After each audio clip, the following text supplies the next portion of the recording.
Many games provide a break from reality and the troubles of day-to-day life. They can allow the player to unwind and enjoy a different world, with exciting atmosphere, music, and visuals. But some games, while possessing some of these characteristics, have a different way of engaging the player. These games provide challenges and ask questions of you throughout the experience. This is especially prevalent in games where the allure isn't necessarily based on the story.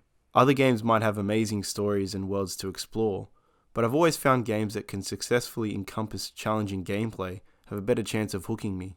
Now, pretty much all games offer this to an extent, but it isn't always a core element of the gameplay. When games are hard, it means they're interacting with the player in the intended way. I'm not talking about games that are intentionally infuriating and have unfair mechanics, with the sole purpose of making you want to put a hole through your screen, although these are pretty fun too. I'd rather a game be frustratingly difficult than overly easy and lacking a challenge, because a lack of challenging the player is where a game loses the element of interactivity. At the forefront, games differ from other forms of media because of their ability to include the individual in the form of consumption. Unlike movies or music, you physically interact with the game to progress. As I said at the start of this video, I have no issue at all with games that focus more on the story and atmosphere rather than challenge. I mean, some of my favourite titles and reasons for loving them are more story driven than gameplay. But in a nutshell, if you're not interacting with the game, you might as well watch a playthrough on YouTube. And again, I don't have issues with that at all. But games like BioShock have shown, for me at least, the importance of a challenge. BioShock has one of the most incredible world designs in gaming history, and could easily have been made as a book or movie. Now, I don't know if I selected the hardest difficulty the first time I played it, but I had a really tough time getting through this game. I found myself dying multiple times in a row and feeling like I missed something. It might have been the dated shooting and gameplay mechanics that contributed to the difficulty, but it really gave me that lean forward in my chair feeling. In BioShock, there are several decisions you can make and strategies you can take to make the game easier, but the game does an excellent job in making it feel like you are the one who's becoming stronger and overcoming the challenge. Taking a photo of the enemy in front of you unlocks their potential weaknesses, and after more photos, a permanent damage boost is applied. You're also faced with the moral dilemma of harnessing the souls of the Little Sisters, giving you more power and making the game easier, but essentially killing these kids. These are a great way to intertwine the story and world with the challenge of the game. The difficulty I had with this game actually caused me to interact with the world more, and try to uncover any secrets or information that would give me an advantage. In other ways, games being hard encourages the concept of learning and adapting. Games like Limbo make me feel like a kid again. There are times where I'd get stuck on certain parts of the game and felt like asking an older sibling for help, like I'm sure many of us did playing games at a young age. In Limbo, you need to fail to succeed. Most puzzles are traps that you have to outsmart, forcing the player to learn and adapt to situations. They're a great way of teaching problem solving and critical thinking. So maybe games aren't as detrimental as most parents and teachers might think. The whole concept of multiplayer flirts with the idea of a challenge. The success of the Battle Royale genre is largely due to the overwhelming difficulty of beating 99 or more players to win. However, multiplayer can sometimes become too hard, to the point it isn't engaging the player and is instead boring.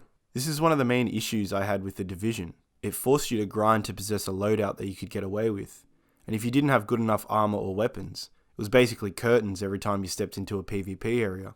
The grinding system itself I found to be convoluted, which resulted in me losing interest, as the game wasn't challenging me, it was just hard for no reason. On the other hand, a lot of co-op games pose challenging environments and situations through the form of collaboration and teamwork. The biggest example of this, in my opinion, is COD Zombies. The never-ending rounds mean no matter how experienced and skilled you are, it will eventually be really challenging. The allure of multiplayer zombies is being placed in an ongoing, grueling situation with friends, and knowing that even a slight loss of focus or a wrong decision could be fatal. Add the task of completing the Easter egg and the experience becomes exhilarating. Now, I admittedly suck at zombies, so it's always going to be challenging for me. But I enjoy this challenge. I love working together with my friends, even though we don't exactly know what we're doing most of the time. Is he allowed to end the round or not? Yeah, he can end the round. Oh my god. No! Right. No! Go! What happened? What are you doing? Oh. How did I get out of that? Sometimes lacking knowledge and skill also creates a more difficult but more enjoyable experience. The survival game Stranded Deep is an interesting title.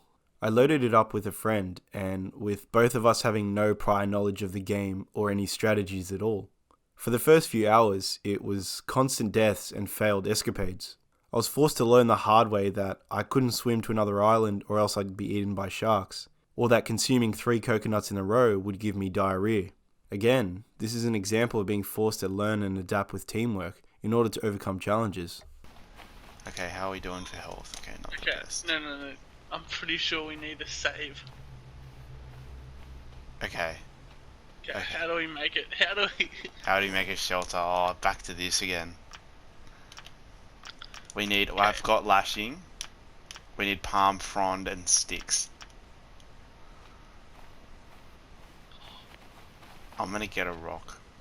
At the end of the day, when games are hard, it means they're doing their job at engaging you. If you are indifferent to the difficulty and didn't have to think about your next move, it's less likely you're fully engaged by the game. As I said, this isn't always a bad thing, as some aspects are made to help you unwind, to relax, and rather than be meticulously thinking about each input, to be consumed by the world and atmosphere. But at the same time, challenges force you to learn and adapt. When by yourself, this keeps your brain ticking over at each moment. When you're with friends, it keeps you working together and communicating. And sometimes, it just helps you boost your ego.